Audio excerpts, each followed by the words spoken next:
Le jour de mes 30 ans, j'ai découvert sur Instagram le voyage surprise à Nice offert à ma sœur. Ma mère a écrit, c'est la seule qui est notre trésor. J'ai souri, j'ai ouvert le compte commun, et j'ai cliqué sur transférer. Toute ma vie, j'avais été l'ombre, le plan de secours, la fille responsable qui ne demandait jamais rien. Ce jour-là, en cliquant sur ce bouton, j'ai décidé de finalement entrer dans la lumière, même si cela signifiait mettre le feu à tout ce que j'avais toujours connu. Avant que je vous raconte tous les détails sordides de cette histoire de trahison familiale et financière, laissez-moi vous dire bonjour. C'est fou comme une histoire peut nous connecter, peu importe où nous sommes dans le monde. Dites-moi dans les commentaires depuis quelle ville ou quel pays vous m'écoutez en ce moment. Et quelle heure est-il chez vous? C'est une façon pour moi de me sentir un peu moins seule en partageant cette partie de ma vie avec vous. Maintenant, revenons à ce fameux jour. La journée avait commencé comme n'importe quelle autre. Le soleil de Bordeaux filtrait à travers mes persiennes, promettant une belle journée d'octobre. 30 ans. Le chiffre résonnait dans ma tête. Ce n'était pas juste un anniversaire, c'était un cap, un de ceux qui vous forcent à faire le bilan. J'ai attrapé mon téléphone sur la table de nuit, le cœur battant d'une anticipation enfantine. Un message de ma mère, peut-être? Un appel manqué de mon père? Rien. Le silence. Un silence assourdissant qui était devenu la bande-son de ma relation avec eux. Je m'appelle Aveline. Je suis conceptrice de sites web en freelance. Un métier que j'aime, qui me permet de payer mes factures et de vivre modestement dans mon petit appartement près du jardin public. Je ne suis pas une star, je ne suis pas une influenceuse, comme ma sœur, Isaline. Je suis juste, moi. La fille aînée, celle qui a toujours eu de bonnes notes, celle qui n'a jamais causé de problème, celle sur qui on peut compter. Tellement fiable, en fait, qu'on finit par vous oublier. Pour ne pas sombrer dans l'apitoiement, je suis descendue à ma pâtisserie préférée et je me suis offert un unique macaron à la framboise, mon favori. Assise seule à ma table de cuisine, j'ai regardé la petite pâtisserie rose, une bougie plantée au milieu. C'était pathétique, mais c'était mon pathétique à moi. J'ai repensé à mon 18e anniversaire. J'avais rêvé d'un appareil photo réflexe pour mes cours de photo. J'avais eu un recueil de poèmes de Baudelaire. Isaline, qui venait d'avoir 16 ans, avait eu un scooter neuf. La raison de mes parents? Aveline est plus intellectuelle, elle appréciera. Isaline a besoin de se déplacer pour ses activités. Leurs excuses avaient toujours un vernis de logique qui cachait mal une préférence flagrante. C'est le soir, après une journée de travail à essayer d'ignorer le poids de cette journée, que je l'ai vue. J'ai ouvert Instagram par réflexe, pour faire taire mes pensées. Et là, en haut de mon fil, le visage rayonnant de ma sœur Isaline, 26 ans, posant à l'aéroport de Bordeaux-Mérignac. Valise de luxe à la main, un immense sourire aux lèvres. La légende disait, surprise. Direction la Côte d'Azur pour une semaine de rêve. Merci aux meilleurs parents du monde. Mon cœur s'est serré. Ce n'était pas de la jalousie, pas vraiment. C'était quelque chose de plus profond, une douleur ancienne qui venait de se réveiller. J'ai fait défiler les photos, le billet d'avion pour Nice, la coupe de champagne dans le salon VIP. Puis j'ai vu les commentaires. Des cœurs, des flammes, des « profite bien ma belle » de toute la famille. Et puis, il y avait ce commentaire, épinglé tout en haut par Isaline pour que personne ne puisse le manquer. Un commentaire de notre mère, Martine. Quelques mots seulement, mais qui ont suffi à faire voler en éclats le peu de sang-froid qu'il me restait. C'est la seule qui est notre trésor. Chaque mot était une gifle. Chaque lettre, une confirmation de 30 années passées à me sentir invisible. Notre trésor. Le mot dansait devant mes yeux, se moquant de moi depuis l'écran lumineux de mon téléphone. Le macaron sur la table semblait soudain amer. Un trésor. C'est donc ce qu'elle était pour eux. Et moi, qu'est-ce que j'étais? L'investissement à long terme? Le fonds de pension? Une vague de nausées m'a submergée. Ce n'était pas seulement l'oubli de mon anniversaire, ni même le voyage fastueux. C'était la facilité avec laquelle ma mère avait pu écrire ces mots, publiquement, sans une seconde de considération pour moi. C'est à ce moment-là qu'une autre pensée, plus froide et plus concrète, a commencé à se frayer un chemin dans mon esprit embrumé de chagrin. Comment avait-il financé ça? Mes parents n'étaient pas riches. Mon père, Hervé, avait été directeur d'entrepôt. Il avait pris une retraite anticipée il y a 7 ans, suite à une alerte cardiaque. Rien de grave, mais les médecins lui avaient conseillé de ralentir. Ma mère n'avait jamais vraiment travaillé. Leur pension était correcte, mais certainement pas suffisante pour offrir des voyages de luxe sur un coup de tête. Et puis, je me suis souvenu. Le compte joint. Il y a 7 ans, juste après l'incident de mon père, j'avais vu leur anxiété. Ils avaient des dettes, le crédit de la maison à finir de payer. Mon activité de freelance commençait tout juste à bien décoller. J'étais la fille responsable, après tout. Alors j'ai fait ce que toute fille responsable aurait fait, j'ai proposé de les aider. Nous avions ouvert un compte bancaire joint, sur lequel je m'étais engagé à verser 400 € chaque mois, sans faute. Juste le temps que vous vous remettiez sur pied, avais-je dit. 7 ans avaient passé. 7 ans. 400 € par mois.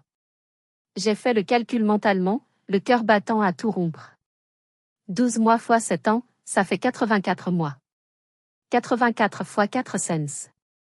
33 600 €. 33 600 €. Une somme que j'avais donnée de bon cœur, en pensant aider pour les factures, pour d'éventuels frais de santé, pour leur assurer une retraite paisible. Mes doigts tremblaient légèrement tandis que j'ouvrais mon ordinateur portable. J'ai tapé l'adresse du site de la banque, mes identifiants. Chaque clic était lourd, comme si je m'apprêtais à ouvrir une porte que j'aurais préféré garder fermée à jamais. La page du compte joint s'est affichée. Le solde était dérisoire. Moins de 200 €. J'ai cliqué sur l'historique des transactions, le souffle court. J'ai fait défiler les dépenses habituelles, les prélèvements pour l'électricité, les courses au supermarché, l'assurance de la voiture. Tout semblait normal. Puis, il y a 3 semaines, je l'ai vu. Un virement de 5 000 € à une agence de voyage nommée Rêve d'Azur. Mon sang s'est glacé. 5 000 €. Pour une semaine. J'ai continué à faire défiler, une peur morbide me tordant l'estomac. Et là, il y a 2 mois, un autre virement. Le plus gros. 12 000 €, directement sur le compte personnel d'Isaline. Mon regard s'est accroché au libellé de la transaction, tapé par ma mère, j'en étais sûre. Je reconnaissais sa façon de ne jamais mettre de majuscule au début. Mais ce n'était pas ça qui m'a presque fait vomir. C'étaient les mots eux-mêmes. Pour que ton rêve devienne réalité, ma chérie. Le rêve d'Isaline de devenir une grande influenceuse, de vivre une vie de luxe, un rêve financé par mes nuits blanches passées à coder, par mes vacances annulées, par mes sacrifices silencieux. Le rêve de ma sœur. Je suis restée figée, les yeux rivés sur ces mots. J'ai repensé à toutes les fois où j'avais refusé des week-ends entre amis pour économiser. À cette vieille voiture que je continuais de conduire parce que je ne voulais pas m'endetter. À tous les « non » que je m'étais imposés, pendant qu'il disait oui à tous les caprices de ma sœur avec mon argent. La colère montait, une colère froide et pure, chassant le chagrin. J'ai continué à faire défiler l'historique, comme si je voulais me punir, voir jusqu'où la trahison allait. Et j'ai trouvé pire encore. Une série de dépenses dans des boutiques de luxe de Bordeaux. Un paiement de 2 800 € dans une maroquinerie célèbre de la rue Sainte-Catherine. La date correspondait exactement à 2 jours après un appel paniqué de ma mère, il y a 2 mois. Je m'en souvenais comme si c'était hier. Elle pleurait au téléphone, me racontant une histoire abracadabrante de fuite massive sur le toit de la maison après un violent orage. L'assurance ne couvre pas tout, Aveline. L'artisan demande 3 000 € d'avance, nous ne les avons pas. Tout va être inondé. Sa voix était si convaincante, si pleine de détresse. Moi, la fille responsable, j'avais passé les 48 heures suivantes à travailler non-stop sur le projet d'un client exigeant pour obtenir un paiement anticipé. J'avais vidé mon compte épargne personnel, celui que je gardais pour les coups durs, pour les impôts, pour ma propre sécurité. Je leur avais viré les 3 000 €, soulagée de pouvoir les aider, fière de pouvoir être leur soutien. Et cet argent, ce fruit de mon stress et de mes nuits sans sommeil, avait servi à acheter un sac à main. Pas de fuite. Pas de toit endommagé. Juste un mensonge. Un mensonge cruel et honté pour financer un caprice. C'en était trop. C'était la goutte d'eau qui a fait déborder un vase déjà plein à ras-bord de 30 années d'injustice. Le scooter contre le livre. Les cours de danse d'Isaline contre mes cours de photo refusés. L'attention constante pour elle, l'indifférence polie pour moi. Tout a reflué en une vague dévastatrice. J'ai regardé le solde restant sur le compte commun. Un peu plus de 33 600 € y avaient été versés par mois au fil des ans.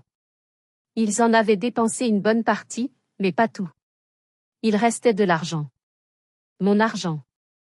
La tristesse a disparu. La douleur s'est évanouie. Il ne restait qu'une seule émotion, pure et glaciale, la fureur. Une fureur calme, déterminée. Je ne pleurais pas. Mes mains ne tremblaient plus. J'ai souri. Devant mon écran d'ordinateur, dans mon appartement silencieux, j'ai souri. C'était un sourire que je ne me connaissais pas, un sourire effrayant, plein d'une résolution de fer. Ils m'avaient prise pour leur banque, pour une idiote. Ils avaient transformé ma générosité en faiblesse. Très bien. Le jeu venait de changer. Et j'allais en fixer les nouvelles règles. Ma souris a survolé le bouton « Effectuer un virement ». Mon compte personnel était déjà enregistré comme bénéficiaire. Il n'y avait plus d'hésitation. Il n'y avait plus de doute. Il était temps de reprendre ce qui m'appartenait. Pas seulement l'argent. Mais ma vie. Ma dignité. J'ai cliqué. Le transfert ne s'est pas fait en un seul clic. Pour ne pas éveiller les soupçons de la banque, j'ai dû procéder par tranches. Pendant 2 jours, j'ai méthodiquement vidé le compte joint, morceau par morceau. Chaque virement était une petite victoire silencieuse. Une partie de moi, celle qui avait été conditionnée pendant 30 ans à être la « gentille fille », hurlait à la trahison. C'est mal, Aveline. C'est de l'argent que tu as donné. Tu ne peux pas le reprendre. Mais une autre voix, nouvelle et plus forte, lui répondait froidement, c'est de l'argent qu'ils m'ont volé par la manipulation. Je ne fais que corriger une injustice. J'ai transféré le dernier euro, laissant le solde du compte joint à un magnifique 0 €. Puis j'ai fermé l'ordinateur. Et j'ai attendu. L'attente a duré 2 semaines. 2 semaines de calme plat. Isaline postait des photos de plages ensoleillées, de cocktails colorés et de boutiques de luxe à Nice. Mes parents commentaient avec des cœurs et des émojis fiers. Pas un appel. Pas un message. Mon anniversaire était bel et bien enterré. Puis, un mardi après-midi, alors que je finalisais une maquette pour un client, mon téléphone a sonné. Le nom de mon père, Hervé, s'est affiché. Mon cœur a fait un bond dans ma poitrine. Je l'ai laissé sonner, puis j'ai respiré profondément et j'ai rappelé. Aveline, sa voix était tendue, pleine d'une anxiété mal dissimulée. Oui, papa. Ça va, ai-je demandé, ma propre voix étonnamment calme. Écoute, il y a un problème avec le compte. Le compte joint. Ah bon? Quel genre de problème? J'ai joué l'ignorance. L'argent, il a disparu. Tout a disparu. J'ai appelé la banque, ils parlent de virement vers ton compte. Il doit y avoir une erreur, une sorte de piratage. J'ai laissé un long silence s'installer. Je pouvais presque l'entendre transpirer à l'autre bout du fil. Il n'y a pas d'erreur, papa, ai-je finalement dit, chaque mot pesé. C'est moi. J'ai repris l'argent. Un silence de mort. Je pouvais imaginer son visage, la confusion se transformant en incrédulité, puis en panique. Tu as fait quoi? Mais pourquoi? Cet argent, c'était pour les urgences. Vous savez, les amis, à ce moment précis, j'ai espéré. Une toute petite partie de moi a espéré que mon père dirait quelque chose comme « On a fait une erreur, ma fille. On aurait dû te remercier. » Mais non, ce n'est pas ce qu'il a dit. Ce qu'il a dit ensuite a brisé le dernier fil d'espoir auquel je me raccrochais. Les urgences? J'ai presque ri, mais le son qui est sorti de ma gorge était sec et sans joie. Une urgence comme un voyage 5 étoiles sur la Côte d'Azur, c'est ça? Ou une urgence comme un sac à main à presque 3 000 €? Nouveau silence. Plus long cette fois. Il était pris au piège. Ce n'est pas pareil, Aveline, a-t-il finalement balbutié. Ah non? Explique-moi la différence, alors. Ta sœur, elle en avait besoin. Elle traverse une période de stress. Elle travaille si dur pour sa carrière d'influenceuse. Sa carrière? J'ai éclaté de rire, cette fois pour de vrai. Un rire amer. Sa carrière est financée par mon travail, papa. Mon travail acharné. Tu ne comprends pas, Aveline, a-t-il insisté, sa voix prenant une teinte plaintive. Ta sœur, elle est différente de toi. Cette phrase. Elle est différente de toi. Cette phrase était la clé de tout. La justification de 30 années de favoritisme. Je n'étais pas assez fragile, pas assez spéciale, pas assez trésor. J'étais juste Aveline, la fille forte. Celle qui pouvait tout endurer. Mais il se trompait. Même les piliers les plus solides finissent par se fissurer. Différente de moi, ai-je répété lentement, laissant les mots flotter dans l'air entre nous. Oui, je suppose que tu as raison, papa. Je suis différente. Je suis celle qui paie ses factures. Celle qui ne ment pas pour avoir des sacs de luxe. Celle qui a soutenu financièrement ses parents pendant 7 ans sans jamais recevoir un seul « merci ». Ma voix était devenue tranchante comme du verre brisé. Mon père a tenté de se défendre, mais ses arguments étaient faibles, pathétiques. On a toujours su que tu t'en sortirais, Aveline. Tu as toujours été si indépendante, si forte. Isaline, elle, est plus sensible. Elle a besoin de plus de soutien, de plus d'encouragement. C'était la même rengaine que j'avais entendue toute ma vie. Une excuse bidon pour justifier leur négligence. Isaline était une fleur délicate qu'il fallait arroser et protéger du vent. J'étais un chêne robuste censé résister à toutes les tempêtes sans jamais avoir besoin d'eau. Mais même les chênes meurent de soif. Alors, parce que je suis forte, je mérite d'être votre compte en banque et d'être oubliée le jour de mes 30 ans, ai-je demandé. C'est ça, votre logique? Il n'a pas su quoi répondre. Il a bafouillé quelque chose sur le fait que l'argent complique tout et que je devrais penser à la famille. C'est exactement ce que je fais, papa. Je pense à la seule membre de cette famille qui a été traitée comme une machine à sous. C'est fini. L'argent est sur mon compte, et il y restera. J'ai raccroché avant qu'il ne puisse protester. Mon cœur battait la chamade, un mélange d'adrénaline et de terreur. J'avais enfin tenu tête. J'avais enfin dit non. La porte de mon appartement s'est soudainement sentie plus solide, les murs plus protecteurs. J'étais en sécurité dans mon propre espace, un espace que j'avais construit moi-même. La paix a été de courte durée. Moins de 5 minutes plus tard, mon téléphone a de nouveau sonné. Cette fois, c'était ma mère, Martine. Je savais que cet appel serait différent. Mon père était le négociateur passif-agressif. Ma mère était l'artillerie lourde. J'ai décroché. Je n'ai même pas eu le temps de dire « Allô ». Aveline. Sa voix était un hurlement strident, saturé de fureur. Comment as-tu osé? Comment as-tu osé nous faire ça? Après tout ce que nous avons fait pour toi. Tout ce que vous avez fait pour moi? J'ai répondu, ma propre colère montant pour rencontrer la sienne. Ou tout ce que j'ai fait pour vous?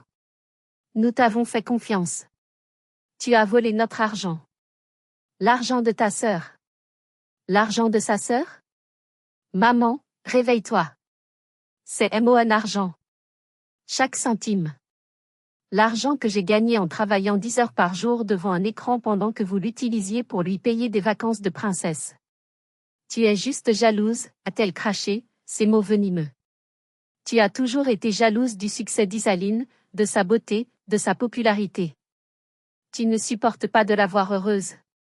Tu veux la voir échouer. L'accusation était si absurde, si loin de la vérité qu'elle m'a coupé le souffle. Ce n'était plus une conversation. C'était une attaque. Une tentative de me détruire psychologiquement, de me faire douter de ma propre réalité. Je ne veux pas qu'elle échoue, ai-je dit, ma voix tremblante de rage contenue. Je veux juste que l'on se souvienne que j'existe. Elle a ri. Un rire sec et méprisant. Oh, Ne joue pas la victime avec moi. Tu es égoïste. C'est ce que tu es. Une petite égoïste ingrate. Elle a raccroché brutalement. Je suis resté là, le téléphone collé à mon oreille, le silence bourdonnant. Les larmes que j'avais retenues ont commencé à couler. Pas des larmes de tristesse. Des larmes de rage pure. Elle ne comprenait pas. Elle ne comprendrait jamais. Ce n'était pas une dispute. C'était une déclaration de guerre. Et je venais de recevoir le premier tir de barrage.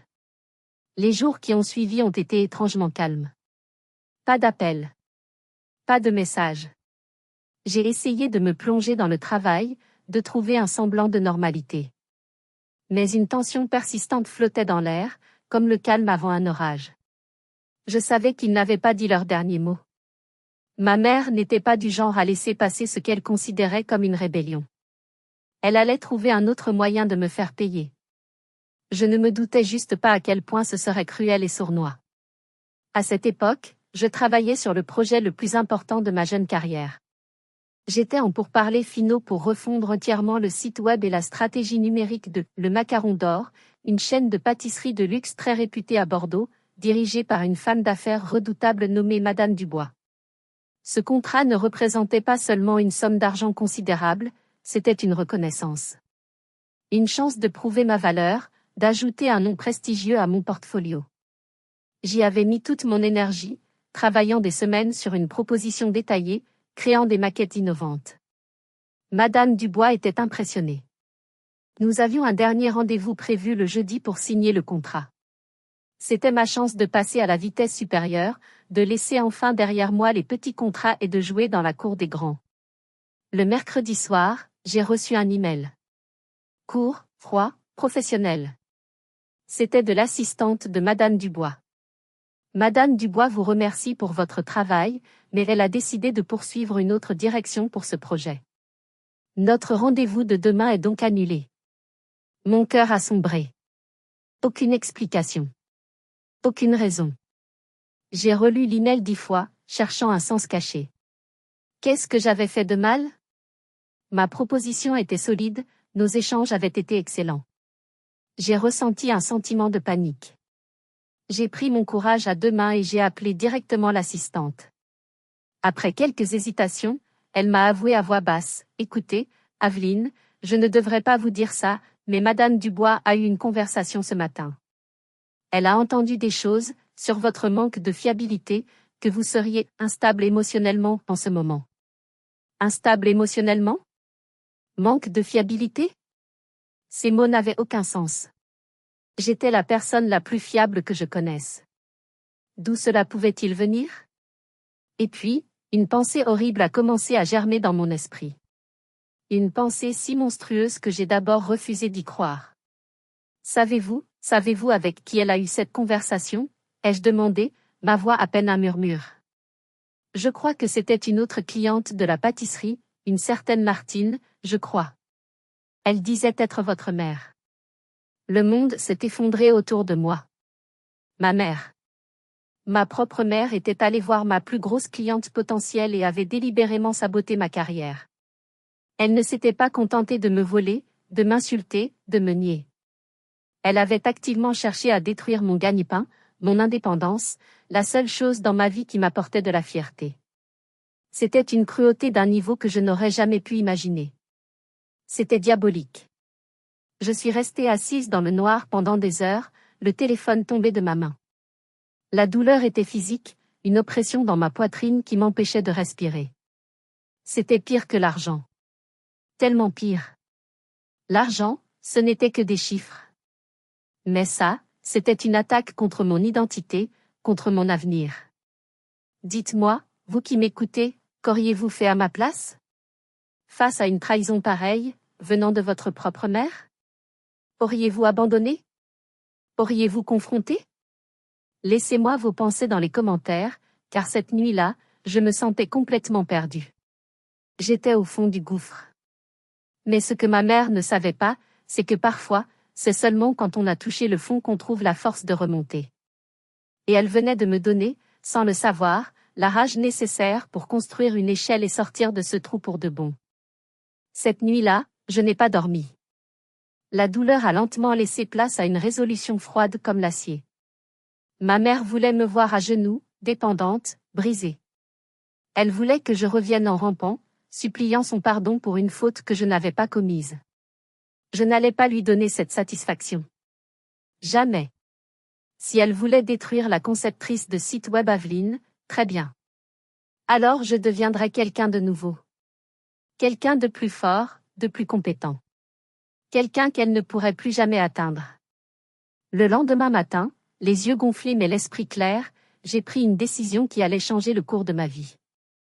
J'ai ouvert le compte bancaire où dormaient les 33 600 €.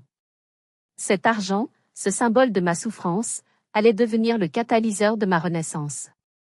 J'ai passé des heures à faire des recherches.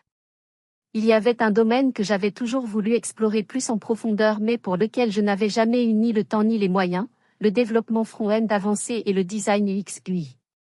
C'était la prochaine étape logique de ma carrière, une spécialisation qui me rendrait beaucoup plus précieuse sur le marché du travail.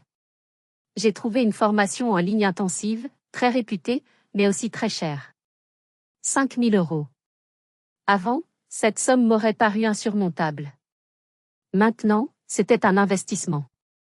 Un investissement sur la seule personne qui ne me trahirait jamais, moi-même. Sans hésiter, j'ai cliqué sur s'inscrire et j'ai payé la totalité des frais. La première personne à qui j'en ai parlé fut mon amie Gaëlle, une collègue freelance qui avait été mon rock ces dernières années. Nous nous sommes retrouvés dans un petit café près de la Garonne. Quand je lui ai raconté la dernière machination de ma mère, elle n'a pas semblé surprise. Ta mère est une manipulatrice narcissique, Aveline. Je te le dis depuis des années, a-t-elle dit en sirotant son café. Ce qu'elle a fait est monstrueux, mais la meilleure vengeance, c'est le succès. Et cette formation, c'est la meilleure réponse que tu puisses lui donner. Son soutien a été comme un baume sur mes plaies. Elle avait raison. Je n'allais pas gaspiller mon énergie en confrontation stérile. J'allais la canaliser dans la construction de mon avenir. Les semaines suivantes, ma vie a pris un nouveau rythme. Je continuais mes contrats alimentaires la journée, mais le soir et les week-ends, je me plongeais corps et âme dans ma formation. J'apprenais des langages de programmation complexes, des théories sur l'expérience utilisateur, des techniques de design de pointe. C'était difficile, épuisant, mais pour la première fois depuis des années, je me sentais vivante. Chaque ligne de code que j'écrivais était un acte de défi. Chaque nouvelle compétence que j'acquérais était une brique de plus dans la forteresse que je construisais autour de moi. Je ne travaillais plus pour leur approbation, pour un « merci » qui ne viendrait jamais. Je travaillais pour moi. Pendant ce temps, le silence de ma famille persistait. Ils devaient penser que j'étais en train de ruminer ma défaite, isolée et triste. Ils n'avaient aucune idée que j'étais en pleine métamorphose. Ils pensaient m'avoir enterrée, mais ils ne savaient pas que j'étais une graine. Ils se préparaient sûrement à leur prochaine attaque, à la prochaine tentative de me culpabiliser. Mais la personne qu'ils comptaient attaquer n'existait déjà plus. Environ un mois après le début de ma formation, Isaline est revenue de son voyage de rêve. Mon téléphone a sonné un soir. Son nom s'est affiché. J'ai hésité, puis j'ai décidé de répondre. Je voulais entendre ce qu'elle avait à dire, maintenant que la fête était finie. Aveline ? C'est toi ? Sa voix était enjouée, pleine de l'insouciance de quelqu'un qui n'a jamais eu à s'inquiéter pour rien. Tu ne vas jamais croire à quel point c'était incroyable. Nice, Monaco. J'ai fait des photos magnifiques pour mon Insta. Mes followers sont adorés. Elle a parlé pendant 5 minutes sans s'arrêter, décrivant les restaurants, les plages, les boutiques. Pas une seule fois elle n'a demandé comment j'allais. Pas une seule fois elle n'a mentionné mon anniversaire. C'est super, Isaline, les jeux interrompus, ma voix plate. Le changement de ton l'a surprise. Bah quoi ? Ça n'a pas l'air de te faire plaisir pour moi. Ce qui ne me fait pas plaisir, c'est d'entendre que mes économies ont servi à te payer des cocktails à 20 €. Un silence. Quoi ? De quoi tu parles ? Papa et maman m'ont fait un cadeau, c'est tout. Ils t'ont fait un cadeau avec mon argent, Isaline. L'argent que je verse sur leur compte depuis 7 ans. N'importe quoi, a-t-elle répliqué, sa voix devenant agressive. Tu es juste jalouse. C'est maman qui l'a dit. Tu es aigrie parce que tu n'as pas la même vie que moi. J'ai fermé les yeux, respirant lentement pour calmer la rage qui montait. Discuter était inutile. Il fallait lui montrer. Pendant qu'elle continuait à m'insulter, j'ai ouvert ma galerie de photos sur mon ordinateur. J'avais fait des captures d'écran de tout. J'ai sélectionné les plus parlantes, le virement de 5 000 € à l'agence de voyage, le virement de 12 000 € sur son propre compte, et la cerise sur le gâteau, le paiement de 2 800 € pour le sac à main, juste à côté d'une capture d'écran du message de ma mère me suppliant de l'aider pour le « toi qui fuis ». J'ai tout envoyé sur son WhatsApp. Regarde ça, ai-je simplement dit au téléphone. Je l'ai entendu pester, puis le son d'une notification. Puis, le silence. Un silence total, qui s'est étiré pendant ce qui a semblé une éternité. Je pouvais presque la voir, les yeux écarquillés devant son téléphone, son monde de filtres Instagram et de cadeaux immérités en train de se fissurer. Finalement, elle a parlé. Sa voix n'était plus qu'un murmure étranglé. C'est pas possible. Ils ne m'ont pas dit. Bien sûr qu'ils ne t'ont pas dit, ai-je rétorqué, ma voix froide comme la glace. Tu es leur trésor. Les trésors n'ont pas besoin de connaître la provenance de leur fortune. Ils se contentent de briller. Aveline, je ne savais pas. Je te le jure. Le problème avec toi, Isaline, ce n'est pas que tu ne savais pas. C'est que tu n'as jamais cherché à savoir. Tu as passé ta vie à accepter les cadeaux sans jamais te demander qui payait la facture. C'était plus simple comme ça, n'est-ce pas? Elle a commencé à pleurer. Des sanglots bruyants et désordonnés. Mais pour la première fois, ces larmes ne m'ont fait aucun effet. J'étais devenue imperméable à ces émotions. Maintenant, tu sais, ai-je conclu. Profite bien de tes souvenirs de la Côte d'Azur. Ils m'ont coûté cher. J'ai raccroché avant qu'elle ne puisse répondre quoi que ce soit. Puis, j'ai ouvert ses informations de contact et j'ai appuyé sur « Bloquer ce contact ». Un poids énorme s'est soulevé de mes épaules. Une porte venait de se fermer. Définitivement. Le blocage du numéro d'Isaline a été un acte libérateur. C'était comme couper le dernier fil qui me reliait encore à leur théâtre de l'absurde. Je me suis concentrée sur ma formation avec une intensité renouvelée. Mon appartement était devenu mon sanctuaire, un lieu où leur toxicité ne pouvait plus m'atteindre.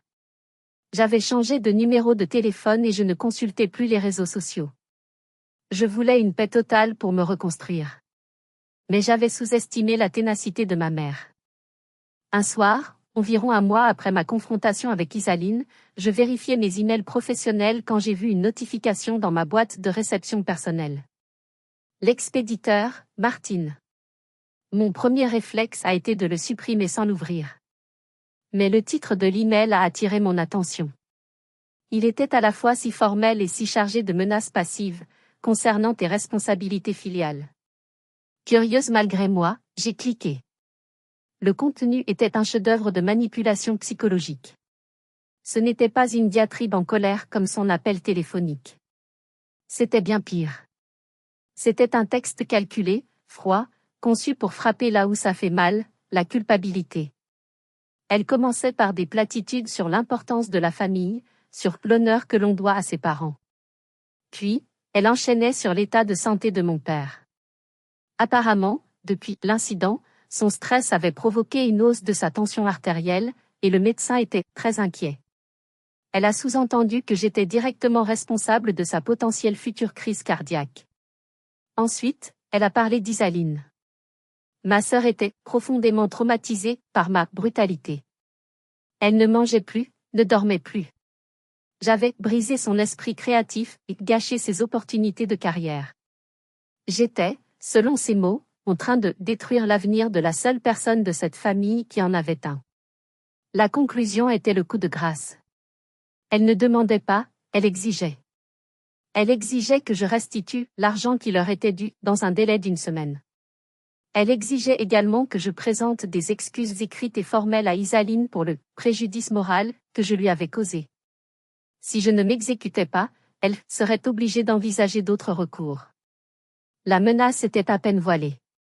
Vous savez, c'est une technique de manipulation assez classique, n'est-ce pas?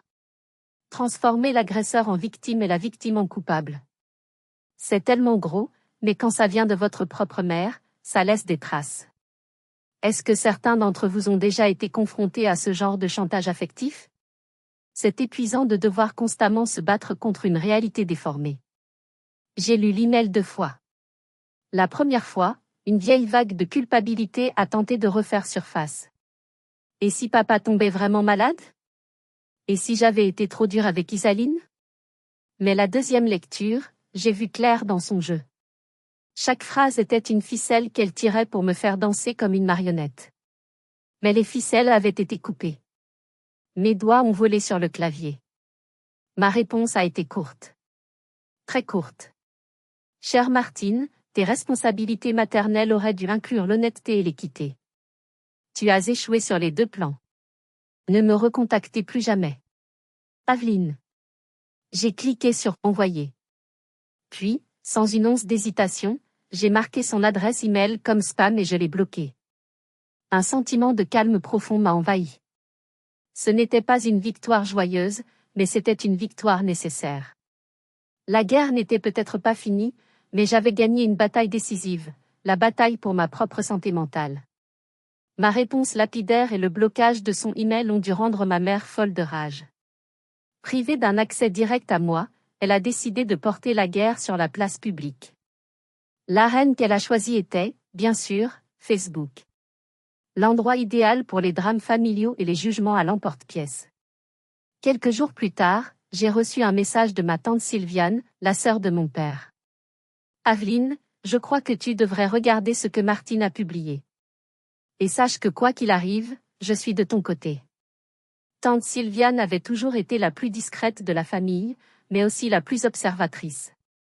Elle ne disait pas grand-chose, mais elle voyait tout. Intriguée et un peu inquiète, j'ai créé un faux profil pour pouvoir voir la page de ma mère sans qu'elle le sache. La publication était là, épinglée en haut de son mur. C'était un long texte larmoyant, un chef-d'œuvre de victimisation. Elle n'a pas mentionné mon nom, mais chaque mot était une flèche empoisonnée tirée dans ma direction. Elle parlait de la douleur de voir un enfant se retourner contre vous, de l'ingratitude qui brise le cœur d'une mère, et de la tristesse de voir la jalousie détruire une fratrie. Elle a terminé par une phrase dramatique, « Parfois, vous donnez tout à vos enfants, et ils vous le rendent avec la plus grande des cruautés. Priez pour notre famille. » Le résultat a été immédiat. Une avalanche de commentaires de soutien de la part d'amis de la famille et de parents éloignés qui ne connaissaient rien de la situation.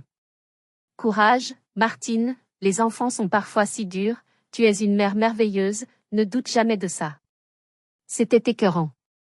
Elle se construisait une armée de sympathisants en déformant complètement la vérité. J'ai ressenti une bouffée de colère impuissante. Comment pouvais-je me battre contre ça? C'est alors que j'ai vu un nouveau commentaire apparaître. C'était celui de ma tante Sylviane. Son commentaire était simple, direct et dévastateur. Martine, ton message est très touchant. Mais peut-être que pour que tout le monde comprenne bien la situation, tu devrais aussi parler des 33 600 € qu'Aveline vous a versés pendant 7 ans et qui ont servi à payer les voyages de luxe d'Isaline? Juste pour avoir le contexte complet. Ce fut l'effet d'une bombe atomique. Le fil de commentaires s'est arrêté net. Puis, lentement, les questions ont commencé à fuser. De quel argent parle-t-elle? Attends, quoi? Ma mère a tenté de supprimer le commentaire, mais il était trop tard, plusieurs personnes l'avaient déjà vu. Elle a répondu sèchement à Sylviane, ceci est une affaire privée. Je n'étale pas mon linge sale en public. C'est là que ma tante a porté le coup de grâce. C'est toi qui as commencé à l'étaler en public, Martine. Tu ne peux pas te plaindre si quelqu'un allume la lumière. En lisant ça, j'ai su que je n'étais plus seule. Quelqu'un d'autre connaissait la vérité et n'avait pas peur de la dire. Cela m'a donné le courage de faire ce que je devais faire. L'heure n'était plus à la discrétion. L'heure était à la vérité. J'ai pris une grande inspiration. J'ai utilisé mon vrai compte, celui que je n'avais pas ouvert depuis des semaines. Et sous le commentaire de ma tante, j'ai répondu. Je n'ai pas écrit un long texte. J'ai simplement posté les preuves. J'ai publié la capture d'écran du virement de 12 000 € avec la mention « Pour que ton rêve devienne réalité ». J'ai publié la capture d'écran du message de ma mère pleurant pour le « Toi qui fuis ». Et juste à côté, la capture d'écran du relevé bancaire montrant l'achat du sac à main de 2 800 €, 2 jours plus tard. J'ai ajouté une seule phrase, les chiffres ne mentent pas. Puis, j'ai fermé Facebook. Je n'avais pas besoin de voir la suite. La vérité était là, exposée aux yeux de tous, froide et implacable. La bataille de l'opinion publique était lancée. Et pour la première fois, je sentais que je n'étais pas celle qui allait perdre. L'explosion sur Facebook a été cataclysmique, mais j'ai choisi de l'ignorer. J'ai laissé la vérité faire son chemin et je me suis replongée dans mon travail et ma formation. C'était ma véritable arène, le seul endroit où mes actions et mes compétences comptaient vraiment. Le drame familial était un bruit de fond, une distraction que je ne pouvais plus me permettre. Ma formation intensive s'est terminée 2 mois plus tard. J'ai obtenu ma certification avec la meilleure note de ma promotion. Le sentiment de fierté était immense. Ce n'était pas un diplôme que l'on m'avait offert, c'était un accomplissement que j'avais arraché à la sueur de mon front, financé par l'argent même qui aurait dû me détruire. J'avais transformé le poison en remède. Avec mes nouvelles compétences en poche, j'ai entièrement refait mon portfolio en ligne. Il était désormais plus professionnel, plus technique, plus impressionnant. J'ai commencé à postuler à des postes salariés, aspirant à plus de stabilité et à des projets de plus grande envergure. Un jour, j'ai vu une offre d'emploi qui a fait battre mon cœur plus vite. Une grande entreprise de technologie basée à Bordeaux, spécialisée dans les logiciels pour le secteur viticole, cherchait un développeur front-end. Le poste semblait taillé pour moi. J'ai postulé, sans trop y croire. À ma grande surprise, j'ai été convoqué pour un entretien une semaine plus tard. L'entretien était intense. J'ai rencontré 3 personnes, dont la directrice technique. Ils ont épluché mon portfolio, m'ont posé des questions techniques pointues. J'ai répondu avec une confiance que je ne me connaissais pas. Vers la fin de l'entretien, la directrice technique m'a posé une question inattendue. Parlez-moi d'une situation où vous avez fait face à un échec professionnel majeur et comment vous l'avez surmonté. J'aurais pu inventer une histoire anodine. Mais à cet instant, j'ai décidé de parier sur l'honnêteté. Sans donner de nom ni de détails familiaux, j'ai raconté l'histoire du contrat perdu avec le Macaron d'or. J'ai expliqué comment j'avais perdu ce qui semblait être le contrat de ma vie à cause d'une campagne de diffamation. J'ai décrit le sentiment de dévastation. Puis, j'ai expliqué comment j'avais choisi de ne pas me laisser abattre. J'ai réalisé que je ne pouvais pas contrôler ce que les autres disaient de moi, ai-je expliqué. Mais je pouvais contrôler mes compétences. Alors, j'ai pris l'argent que j'avais mis de côté et je l'ai investi dans la formation la plus difficile que j'ai pu trouver. Cet échec a été le plus grand moteur de ma carrière. Un silence a suivi ma réponse. La directrice m'a regardé, un léger sourire au coin des lèvres. Merci pour votre franchise, a-t-elle simplement dit. Je suis sortie de l'entretien sans savoir quoi penser. Avais-je été trop personnel? Avais-je commis une erreur? 3 jours plus tard, j'ai reçu un email. L'objet, offre d'emploi. Je l'ai ouvert, le cœur battant à tout rompre. Non seulement il me proposait le poste, mais le salaire était 30% plus élevé que ce que j'avais osé espérer. Il mentionnait dans l'email que ma résilience et ma capacité à transformer un obstacle en opportunité les avaient particulièrement impressionnés. J'ai posé mon téléphone. Et j'ai pleuré. J'ai pleuré de soulagement, de joie, de fierté. Des larmes pures, sans aucune trace d'amertume. J'avais réussi. Seul. Grâce à ma force, à mon travail, à ma détermination. Il n'avait pas réussi à me détruire. Au contraire, il m'avait rendu indestructible. Alors que j'essuyais mes larmes, mon téléphone a vibré. Un numéro que je ne connaissais pas, mais l'indicatif était celui de la région de mes parents. C'était mon père. J'ai hésité une longue seconde. Puis, j'ai décroché. Le ton de sa voix, dès les premiers mots, m'a dit que quelque chose, enfin, avait changé. Aveline? La voix de mon père à l'autre bout du fil était méconnaissable. Fini la tension, fini la fausse assurance. Elle était basse, fatiguée, et empreinte d'une sorte de résignation. C'est papa. S'il te plaît, ne raccroche pas. Je suis restée silencieuse, attendant. J'ai vu ce que tu as posté sur Facebook. Ta tante Sylviane m'a aussi appelé. Elle m'a dit des choses que j'aurais dû voir par moi-même. Il a fait une pause, et j'ai entendu ce qui ressemblait à un soupir tremblant. Elle a raison. On a été des monstres avec toi. Le mot « monstre » m'a surprise. Il n'essayait pas de minimiser, pas cette fois. Je n'ai pas d'excuses, Aveline. J'ai été faible. J'ai laissé ta mère tout diriger, j'ai fermé les yeux parce que c'était plus facile. J'ai vu ce qu'on te faisait, et je n'ai rien dit. C'est impardonnable. Sa voix s'est brisée. Je ne te demande pas de nous pardonner. Je ne demande pas d'argent. Je voulais juste que tu saches que je suis désolée. Profondément, sincèrement désolée. C'étaient les mots que j'avais attendu d'entendre toute ma vie. Et maintenant qu'ils étaient là, ils me laissaient un sentiment étrange, un mélange de soulagement et de tristesse infinie pour toutes ces années perdues. Merci de dire ça, papa, ai-je réussi à murmurer. Nous n'avons pas parlé longtemps. C'était maladroit, mais c'était un début. C'était la première conversation honnête que nous ayons jamais eue. Quelques jours plus tard, alors que je m'apprêtais à commencer mon nouveau travail, on a sonné à ma porte. J'ai regardé par le Judas et mon cœur a raté un battement. C'était Isaline. Elle était seule. Elle avait l'air différente. Fini le maquillage parfait, les vêtements de marque. Elle portait un simple jean et un t-shirt, ses cheveux attachés en un chignon désordonné. Elle avait l'air fatiguée, et ses yeux étaient rougis. J'ai ouvert la porte, méfiante. Qu'est-ce que tu veux? Elle n'a pas essayé d'entrer. Elle est restée sur le palier, tordant ses mains. Je voulais te donner ça. Elle m'a tendu une enveloppe. Je l'ai ouverte. À l'intérieur, il y avait 500 € en liquide. C'est tout ce que j'ai pour l'instant, a-t-elle dit, sa voix basse. J'ai vendu le sac. Celui que maman m'a offert avec ton argent. Ce n'est pas grand-chose, mais c'est un début.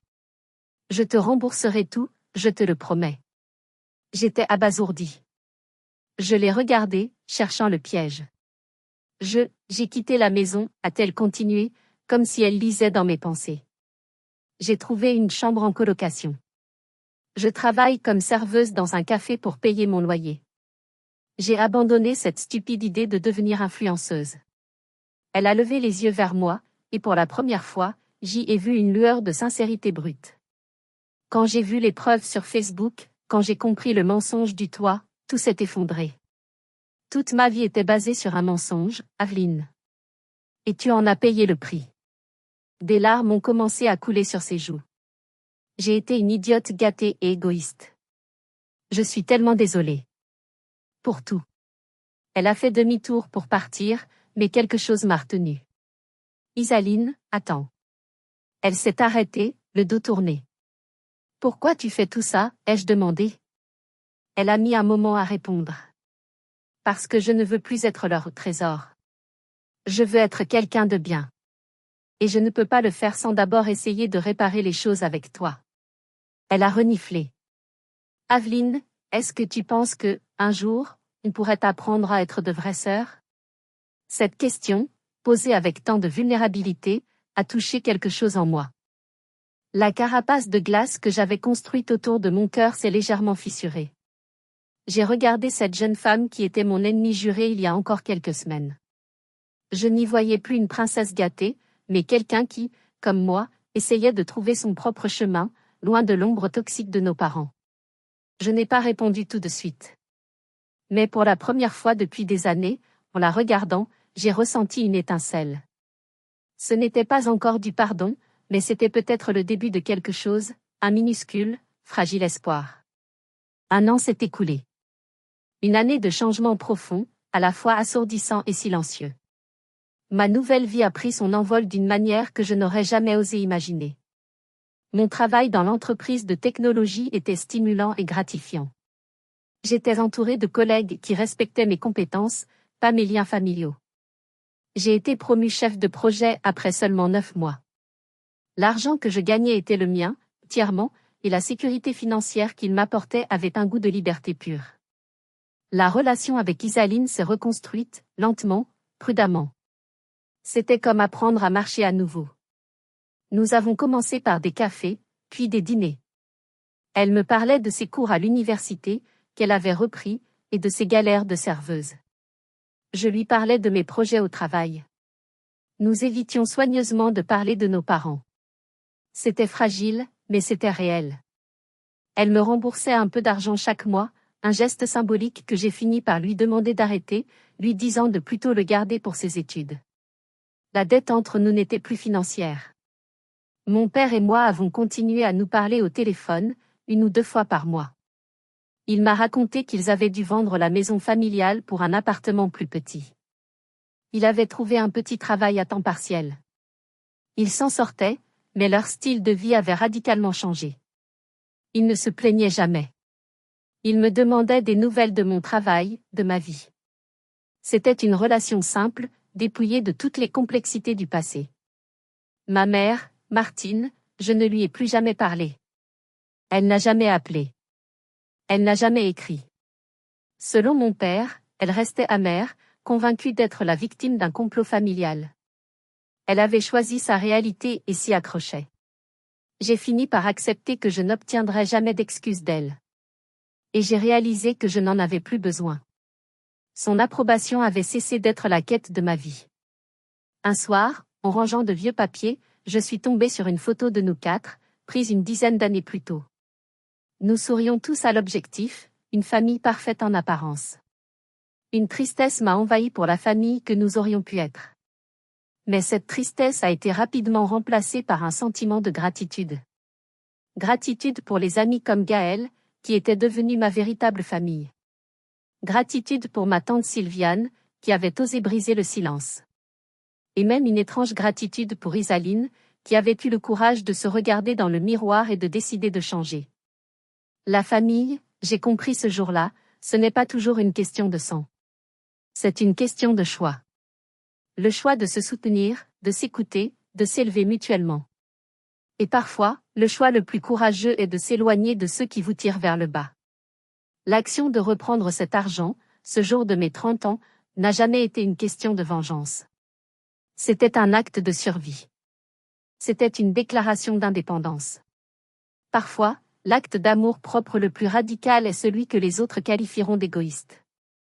Mais vous devez, à vous-même, de vous choisir. Vous devez une vie où vous n'êtes pas l'ombre, mais le trésor. Merci infiniment d'avoir écouté mon histoire jusqu'au bout. Ce fut un long chemin, et partager cela avec vous a été une partie importante de ma guérison.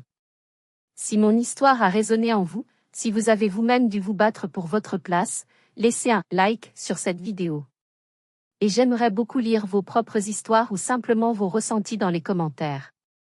Avez-vous déjà dû faire un choix difficile entre votre bien-être et votre famille? Enfin, n'oubliez pas de vous abonner et d'activer la cloche pour ne manquer aucune nouvelle histoire. Car nous avons tous une histoire à raconter. Et chaque histoire mérite d'être entendue. Rappelez-vous toujours, vous êtes le trésor le plus précieux de votre propre vie.